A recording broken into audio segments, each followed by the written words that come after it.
We will be returning to our previous discussion on Project Zambia with weekly contributor Nina Shabazz Muhammad, who interviewed Next Level Development CEO Justin Kareem Muhammad to give us an update on his current project that is working towards building a space that will allow for us in the Black African diaspora a community within our ancestral homeland, as well as building an economic engine by which to do so. For this topic, our weekly contributor Nina Shabazz Muhammad is back to give us her interview with Justin Kareem Muhammad from Next Level Developments. Greetings, sister. Greetings. How are you this evening? Oh, I'm doing well, doing well. Thank you for coming on tonight. Sure. Justin, he's been working feverishly in Zambia, trying to get some of the projects that when we first spoke to him off of the ground. And so I thought it would be a good idea to, kind of reach back to him and see what kind of Mhm. progress and, just get some overall updates in terms of what he's been up to since last we spoke. And so this is what he had to say. So since we last spoke, I guess we've just been um, solidifying our work here. So it's been a bit challenging with different issues. We've probably had about five road traffic accidents involving our lorries. I was in a crash with the 4x4 I drive.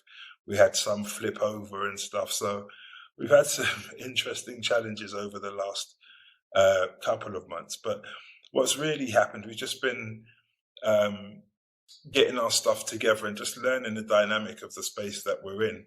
So it's very difficult with personnel, keeping your equipment maintained, making sure your staff are actually doing what they're paid to do and what you'd expect them to do, making sure people are standing up to or living up to the contracts that they've signed. So there's been a lot of that. But it's just part and parcel of the job, so that's what we have to do.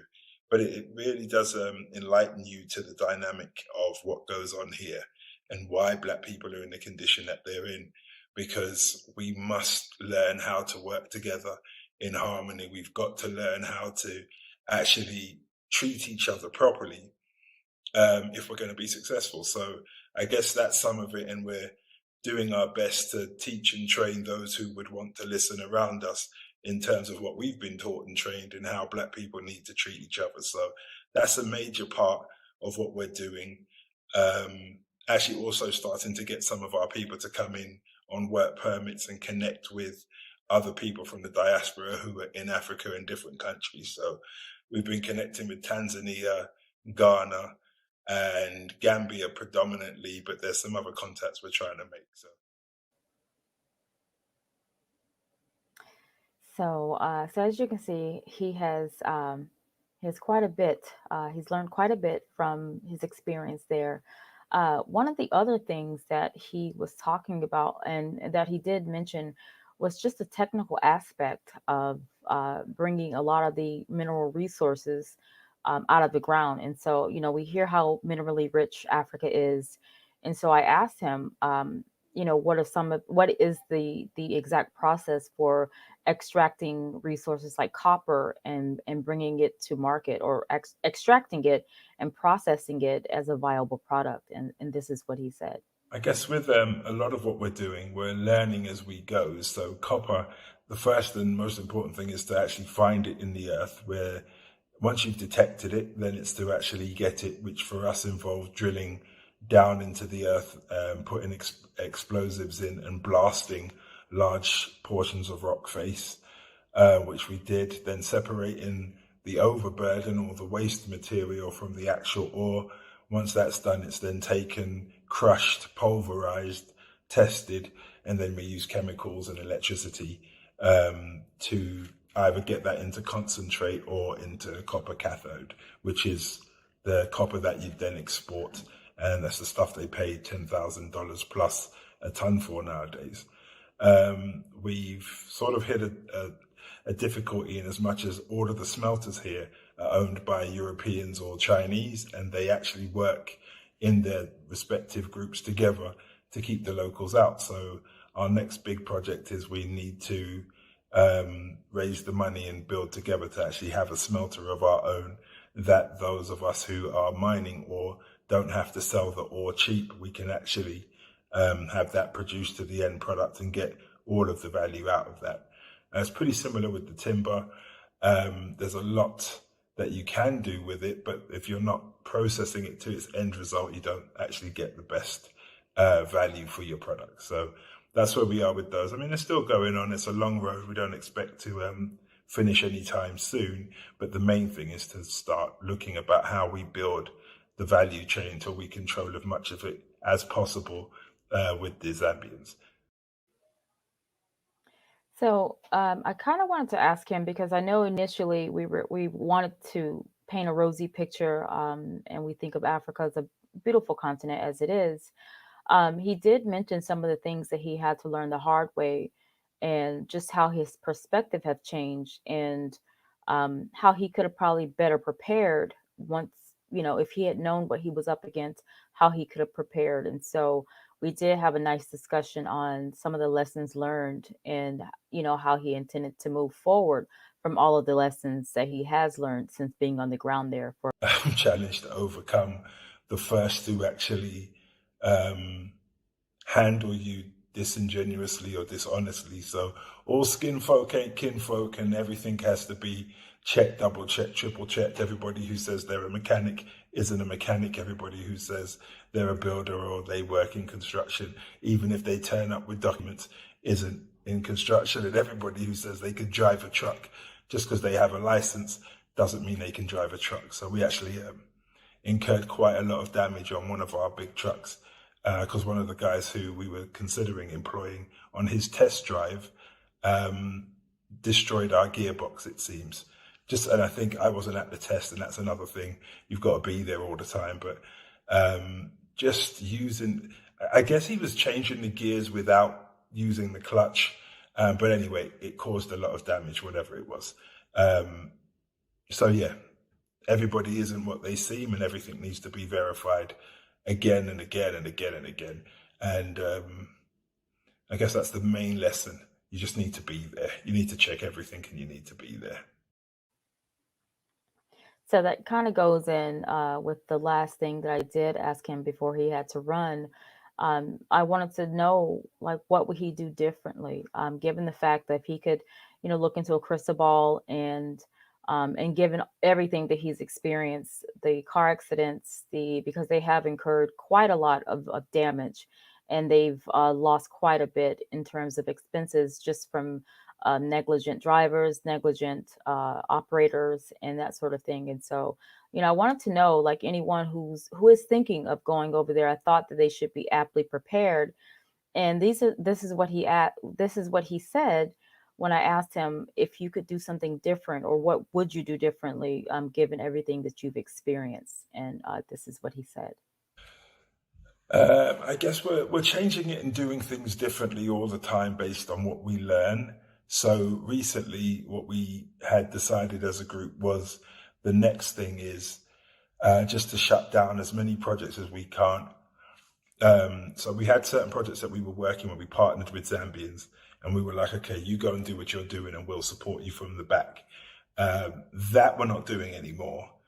So now we actually have to be right there. So if we can't physically have somebody move into that zone, move onto that piece of land and live there, then we're not actually going to do it. So we pretty much are just taking our operations to stuff we can manage with the personnel we've got on the ground, and then we'll grow our personnel as and when more people come. So that's why our main focus now is having more of these fact-finding trips, these investment tourism trips, and just really opening the doors to have people come all through the year, see what we're doing, discuss with them how they could fit in, how they could help, and how we could help them if they want to repatriate to Zambia or to Africa. And also we're building a new platform called fishingrod.fund, where we're actually going to be showcasing a lot of that stuff.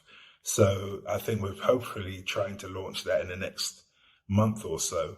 But once we do, it will allow people from the comfort of their own home before they arrive to see what kind of opportunities are here, what kind of things they'd want to get involved in, what kind of things they would like to help support, invest in, maybe start studying, or even bring skills they already have to get that done. But pretty much anything you want to do in the States or in the UK, you can come out here and we can get it started in a favorable way, especially if we work together and take the best of what we've learned over the last year to do that. So yeah, that's pretty much from here. That's what we've got to do, and I think that's where we're going. Just with what we've learned, we just have to be a lot more cautious.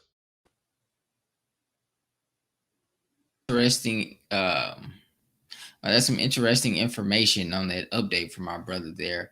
I can definitely see that he has experienced a few troubles that comes with, would assume that comes with urban planning and urban development. Yes, it comes with development in general. I think a lot of, initially when I spoke to him to catch things up, he said, I'm afraid it's not, rose-colored glasses. I said, no, I just want you to tell us, what the real deal is, Right. because we want our viewers, we don't want to paint a picture that's not fully representative of what's, some of the hardships and difficulties that you're experiencing, because we want people to be prepared for whatever it is that they encounter. Right. One of the things that a next level development wanted to do in terms of creating industry is that just as a people, we've been more consumers than anything else. And we haven't been the producers, the processors, the distributors of goods and services, especially from a raw sense, taking it out of the ground, processing it, and basically controlling the entire operation. Right. And anyone who's wanting to repatriate, you can't go there thinking that, oh, I'm going to just get a job. Unless you're already fully employed, you work from home, you own a business that you can, that gives you the ability to be anywhere, like with a laptop, then Right. you're going to have to create a job. And so the vision of next level development is to have processes, jobs, industry in place so that when they do decide to repatriate from the diaspora, they will have the economic engine by which to do it. But yeah, as he alluded to, there has been a lot of mishaps. We saw that beautiful image of Zambia Right. when we first started the segment, but it takes a lot for things to actually become that beautiful. Yeah, I definitely could assume so. I mean, with all the bumps in the road, it's still beautiful to see that he's pulling together his resources with other people in the community as well, and attempting to build something of our own. Back in Africa, that's just definitely a beautiful thing to watch, and I hope that we can get some more updates from our brother as well. Absolutely. He wants to come on at least once a month just to give updates, to provide the status in some of the projects, because, as he mentioned before, we're being left out of a lot of things. And so that's why, our unity, coming together, working together to make sure these projects, go to the finish line. It's very important. As you can see, he needs all hands on deck. So. Absolutely. Well, I thank you again, Sister Nita, for bringing him back on and giving us more information and an update on that project in Zambia. Absolutely. My pleasure. Thank you. Have a good night. Let's pause for announcements from our sponsors. When we return, we will again be joined by Sister Meshia and Brother James Clark from Konnecting Conley Urban Gardens. We'll be right back. Be a part of the force that powers truth in journalism. Go to nnvnews.com/donate.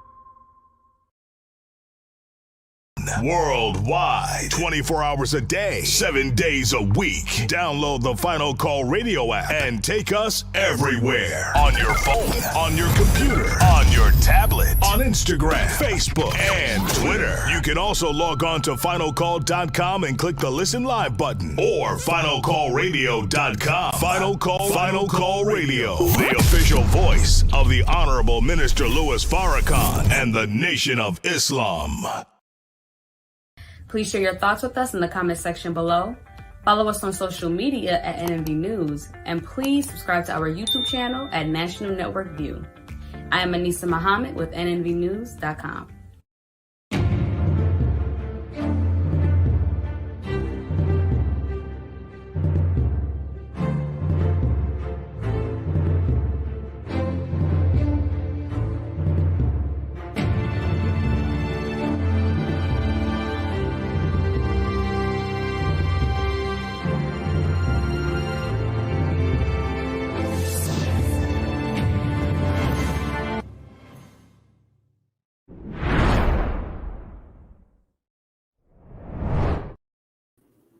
Konnecting kindly focuses on the benefits derived from gardening, growing your own fruits and vegetables, and offering life coaching services.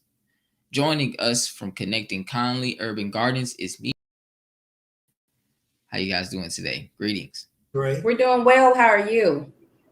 Oh, I'm doing fantastic. I just want to thank you all for taking the time out to join us on our show today. Thank you. Thank you. Yes, well, let's hop right on into it. So, Meshia, you and your husband, James, are both urban gardeners, and you have started life coaching. Before we start talking about your urban garden, I'd like to ask you about life coaching. What motivated you to start life coaching? What are some of the topics you cover in your life coaching videos? Okay, so first, as far as the life coaching, I think it kind of came naturally with myself and my husband raising 8 children. That's life coaching in itself. And then I have a background in mental health, mainly working with children. And so, that was something that I like doing. I like helping people. And I talked to my sister-in-law quite a bit, and she is a life coach as well. So she talked to me and gave me the information on being certified. So I'm really just getting started, but I am really excited about being able to be advocates for, people, and to just try to encourage people to do the best that they can in this life. Wow, absolutely. That's a beautiful story and background on how you got started into life coaching. So, we know that you do life coaching. So, James, whose idea was it to start gardening now? How did you and Meshia develop the skill and passion for gardening? Well, like I said, growing up in the South, it's something that we watched our grandparents and parents do, and it's just something that came naturally. And then another thing is, like I said, we raised a big family, and so we wanted to subsidize, food, and it was a way that we could teach our children to grow food. And plus, if you want something organic, I say grow it yourself. So that's how we got it. We learned how to do it, and we enjoyed it. Right. It's a good hobby. Absolutely. Wow. Yeah, that's wonderful. I've tried to do some gardening myself. So hopefully we can figure out some tips and tricks to help really plump my garden, my fruits, and my vegetables up as well. Yes. So, yes. Meshia, how many different vegetables and plants do you own do you grow in your garden? What are some of the easiest plants to grow, and what has been more difficult to grow? Okay, so currently we have about 19 different variety of plants, and we do have 2 fruit trees. We have strawberry, cucumber, eggplant, potatoes, sweet potatoes, cabbage. We have a lot of plants. Now, as far as something that's kind of hard, I think, sometimes it's just like with cabbage, you have to worry about bugs eating the plants or insects getting on there. And so it's just finding the right combination of products to use, because you want to try to keep things as natural as possible. So it's just finding what works to keep the insects from eating up everything, or to keep animals, squirrels we have in our area. They like to steal tomatoes. They like to steal your peaches. So you have to try to find something to keep not only the insects away, but to keep little animals away as well, depending on what area you're in. Okay.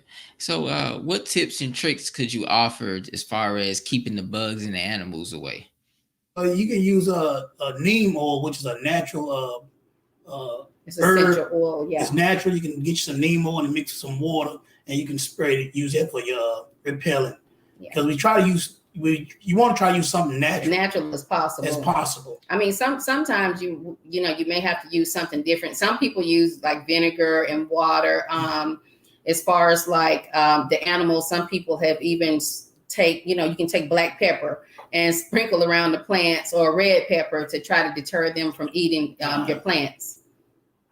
Oh, yeah. Okay, absolutely. Yeah, because I had some problems with some little critters trying to eat my plants as well. So that was I thank you for that. Thank you for those tips.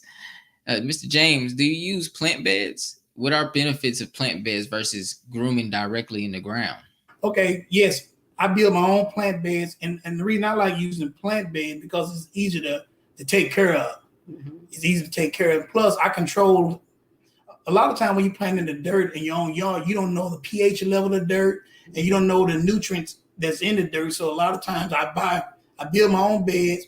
I buy the dirt that already has the nutrients in it, and so therefore I like the plant bed because it's easy to take care of. Yes. Mm-hmm. Okay. Yes, that makes sense. I tried to plant some plants right in the ground one time. And they got super huge, but didn't produce any fruit though. Right. So I wonder, like, why is it that a plant can grow and show signs of, it like it's about to be a very fruitful plant, but then not produce any fruits? I think with that, it could be the soil. The soil. It could be the pollination. The pollination. If you got the bees and stuff there to pollinate the plant. Because you need the bees to pollinate the plant for it to produce a fruit or a vegetable or whatever. Yeah. So it could be a combination. Mm-hmm. That's why some people that have their own gardens, they'll have beehives by them. They help pollinate the plants also. And then you can buy a spray. You can spray to help pollinate the plants. As well. Oh, wow. Okay. Mm-hmm. Okay. And it is a such thing as a female plant as well. And then there's also, people don't know that. There's also a male plant and a female plant. Right. Yeah. So if you get two female plants, male, then you're going to produce nothing. Right. Okay. How would you know per seed what is a female plant or a male plant? I haven't quite figured that out yet. It's just trial and error.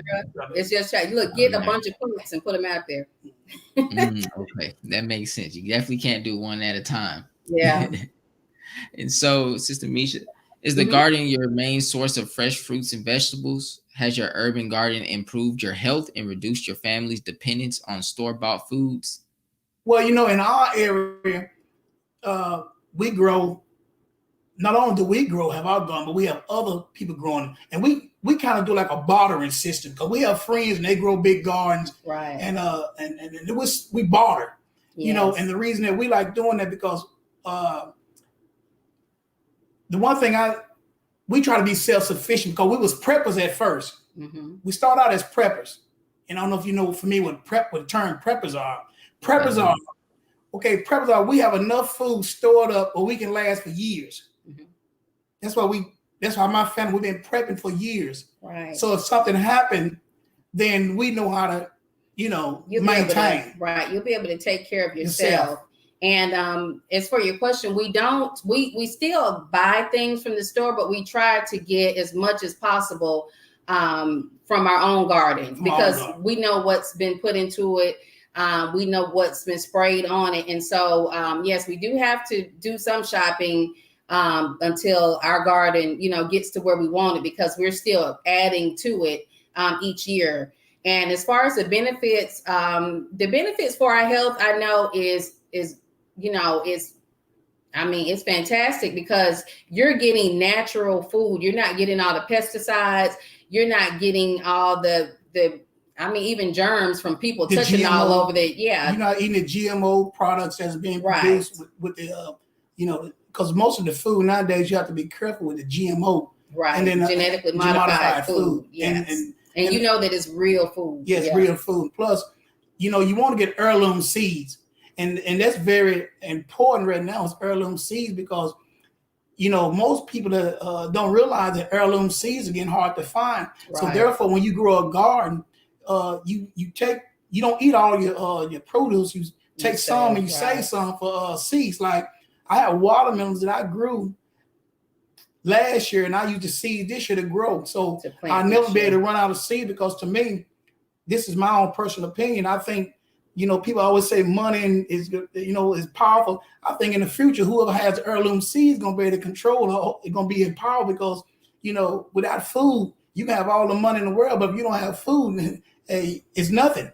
Right. So heirloom seeds are very important. I think seeds, and that's why you notice a lot of these elite people, that's what they're doing. They're storing up seeds, because seeds are going to be very hard to come by in the future. Mm-hmm. Wow. Heirloom seeds, which Right. are, heirloom seeds are seeds that can reproduce itself. Right. Okay. So it's very important to learn what kind of seeds, that you have. And another thing is, we like growing on food, because I don't eat nothing that don't have a seed in it. Right. Mm-hmm. Respect. Absolutely. Same. Likewise. And so just real quick before we go to the last question, because how would you find a seed out of a leafy vegetable like romaine lettuce or cabbage, like to reproduce it? Yeah, now that's a tough one. That's a tough one, because actually the plants that we planted this year, we were able to buy the heirloom plant, but you can buy seed. If you can go to like a Lowe's or something, they do sell a seed. But make sure it's heirloom. But you want to make sure it's heirloom. So as far as like me seeing my cabbage seed, I haven't done that, but my goal is to go and purchase as much as I can of the heirloom seed to put up for years to come. Now my watermelon seeds, we have those stored up. Mm-hmm. I have my green seeds, I have those stored up. I have enough seeds. Certain plants, I have enough seeds stored up for years, so I don't have to go and purchase them. I already have my own. Right. And I just, as I grow, I store them up, so I always be able to have those plants to continue to grow for years to come. Right. And I can pass them on to my grandchildren. Mm-hmm. Awesome. Well, for the last question here, how can we reach you to learn more about Konnecting Kindly Urban Gardening and your life coaching? Okay. So you can actually just do a search in YouTube, and it's Konnecting Kindly. That's spelled with a K, because I like to connect with people. That's KONNECTING, kindly with a K, KINDLY. We do have the YouTube channel there, and then you can also send an email to connectingkindly@gmail.com to get in contact with us that way as well. We do encourage people to like and subscribe on the videos. And now it is a mixture of, family-oriented videos for positive, uplifting, and encouragement. So they're kind of mixed in there. But soon I do plan on just doing one particular channel for podcasts and information that gears more towards just a life coaching in itself and not be so mixed up. Well, there you have it. Thank you guys for joining us today and sharing that wonderful information. I know I learned a lot, and I'm sure our viewers did too. I hope you guys have a wonderful rest of your night. Thank you. Thank you. Thank you all for joining us today and tuning into National Network View News. Please share your thoughts with us in the comment section below. Follow us on social media at NNV News. And please subscribe to our YouTube channel, NNV News. This is Tariq X with National Network View News. I wish you all peace, blessings, and well-being. Good night. Be a part of the force that powers truth in journalism. Your support helps to combat false media. Cash App, NNV News. Asiatic Minds, online education, helping our children to discover their God-given skills, gifts, talents, and passion that will allow them to see their greatness as well as the greatness of our people.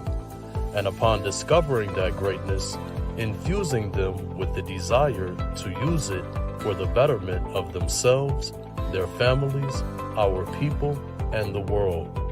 Classes begin September 1st.